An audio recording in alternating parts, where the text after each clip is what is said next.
এই সম্পূর্ণ ইউনিভার্সে পৃথিবী কিন্তু একা নয়। ইউনিভার্স গঠনের ক্ষেত্রে রয়েছে অসংখ্য গ্রহ, নক্ষত্র ইত্যাদি, এবং সেই সকল গ্রহের সূর্যাস্ত, সূর্য উদয় প্রত্যেকটা বিষয় কিন্তু পৃথিবীর তুলনায় মারাত্মক লেভেলের অদ্ভুত।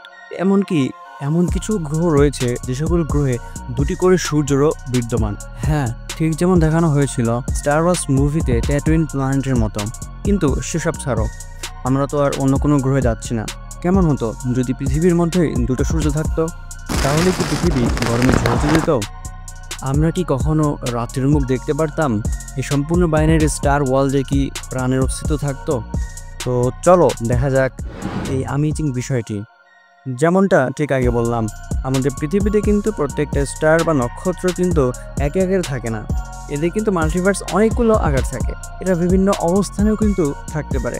এমনকি কিছু বিজ্ঞানীদের মতে সূর্যেরও কিন্তু একটা নক্ষত্র বা স্টার ছিল, আর সূর্যের সেই টোন অফ স্টারটির নাম ছিল হচ্ছে নেমিসিয়াস। কিন্তু কয়েকশো কোটি বছর পূর্বে সূর্যের মধ্যাকর্ষণ শক্তি পেরিয়ে হারিয়ে যায় স্টারটি। আমরা যে প্রতিনিয়ত মানুষের বসবাসযোগ্য পৃথিবীর মতোই অন্য একটা গ্রহ খুঁজে চলেছি এই ইউনিভার্সের মধ্যে, সেই রিসার্চের মাধ্যমে জানা যায় ইউনিভার্সের মধ্যে এমন কোনো গ্রহ থাকতে পারে যেখানে কিন্তু দুটি সান বিদ্যমান। এছাড়াও এগুলো কিন্তু লাইফ থাকতে পারে, এবং এগুলো কিন্তু হ্যাবিটেবল স্পেসও রয়েছে। কি এখন মনে হচ্ছে না যে পৃথিবীরও যদি দুটো সূর্য থাকতো তাহলে পৃথিবীরও হয়তো লাইফ থাকার সম্ভাবনা অনেক বেশি ছিল? কিন্তু এখানে কিছু শর্ত রয়েছে। একটা বাইনারি সিস্টেমে পৃথিবীর ভাগ্য অনেক কিছুর উপর ডিপেন্ড করতো। যেমন মনে করো একটা স্টারের ম্যাস বা ভর, এবং সেই স্টারটা থেকে পৃথিবীর ডিস্টেন্সটা ঠিক কতটা দূরে। তবে এই ক্ষেত্রে এটি হওয়ার সম্ভাবনা অনেক বেশি যে পৃথিবীর অরবিটালগুলো অনেক বেশি আনস্টেবল হয়ে যাবে, এবং দুটি স্টারের মধ্যে একটি স্টার যদি অনেক বেশি বড় হতো না, তাহলে এর গ্র্যাভিটিক্যাল ফোর্সের কারণে পৃথিবীকে তার নিচের দিকে টেনে নিত, যার ফলে সম্পূর্ণ পৃথিবীটি জ্বলে পুড়ে ভস্ম হয়ে যেত। এছাড়াও পৃথিবী অনেক নিকটবর্তী যাওয়ার কারণে হয়তোবা কোনো একটা সোলার লাভা এসে পৃথিবীকে ধ্বংস করে দিত। তবে দুটি নক্ষত্রের একটি নক্ষত্রের মধ্যেও যদি এতটা গ্র্যাভিটিক্যাল ফোর্স না থাকে, তাহলে হয়তো ব্যাপারটা ঠিক এরকম হতো যে পৃথিবী তার নিজ অরবিট থেকেই ছিটকে পড়ে যেত। পৃথিবীও হয়ে যেত তখন একটা রোগ প্ল্যানেটের মতো, একদম প্রাণহীন, নিঃশ্বাসহীন একটা গ্রহ। আচ্ছা চলো সেক্ষেত্রে ধরে নেওয়া যাক পৃথিবীর যে অরবিট সেটা একদম স্টেবল থাকলো। এবার সেক্ষেত্রে কিন্তু পৃথিবী দুটো নক্ষত্রের মধ্যে যে কোনো একটিকে কেন্দ্র করে চারদিকে ঘুরবে। সেক্ষেত্রে কিন্তু কমপ্লেক্স লাইফ থাকার সম্ভাবনা খুবই কম। এছাড়াও পৃথিবী তার নিজ অক্ষে ঘূর্ণনকালে এমন কিছু পজিশনে চলে যেত যেখান থেকে দুটি নক্ষত্রের আলো এসেই পৃথিবীতে পড়তো। কি ভাবছ? তখন তো আর রাত থাকতো না, উভয় পাশে দিন হতো, তাই তো? হ্যাঁ, তোমরা ঠিকই ভেবেছ, ঠিক এটাই হতো। কিন্তু শুধু এটাই না, এর পাশাপাশি আরও অনেক কিছু হতো।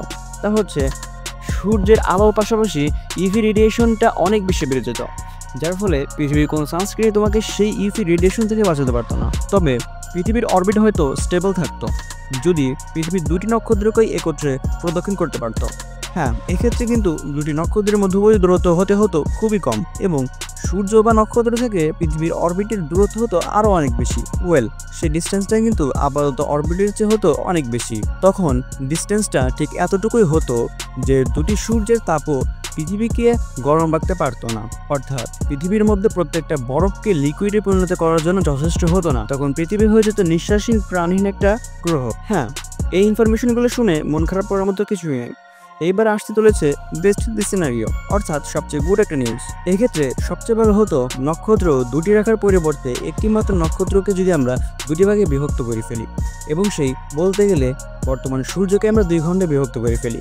এক্ষেত্রে কিন্তু যেহেতু দুটি নক্ষত্র হয়ে যাচ্ছে, এদের গ্র্যাভিটিক্যাল ফোর্স অনেক বেশি বেড়ে যাবে, যার ফলে 1 বছর 365 দিনে হওয়ার পরিবর্তে 1 বছর 280 দিনে কমপ্লিট হয়ে যাবে। কেননা এক্ষেত্রে পৃথিবী তো অনেক বেশি স্পিডে অরবিট করতো, তাই না? এছাড়াও দুটি সূর্যের মধ্যবর্তী ডিস্টেন্স হতো 1.5 কোটি কিলোমিটারের চেয়েও অনেক কম, এবং এর পাশাপাশি অন্য সব গ্রহগুলোও স্টেবল থাকবে, এমনকি মার্কারিও। কিন্তু চলো এবার একটু সেফ খেলা যাক।